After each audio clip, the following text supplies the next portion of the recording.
Hi everyone! In this video, I will show you how to create an other Instagram account. First, open the Instagram app on your phone. Tap on your profile icon in the bottom right corner. Next, tap the three-line menu at the top of the screen. Then, tap on Account Center. Next, scroll down until you find Account. Tap Add More Account. Next, tap Add Instagram Account. Now enter the username or password.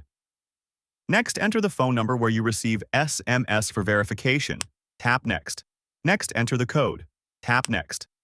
Now create a strong password. Easy for you to remember, but hard for others to guess. Tap Next. Set your date of birth using the scroll options and tap Next. Then enter your full name. Tap Next. Next, set the username. Tap Next. Next, tap I agree. Then tap Confirm Account. And just like that, your new Instagram account is ready to use. If this helped you, follow, like, and subscribe for more quick Instagram tips.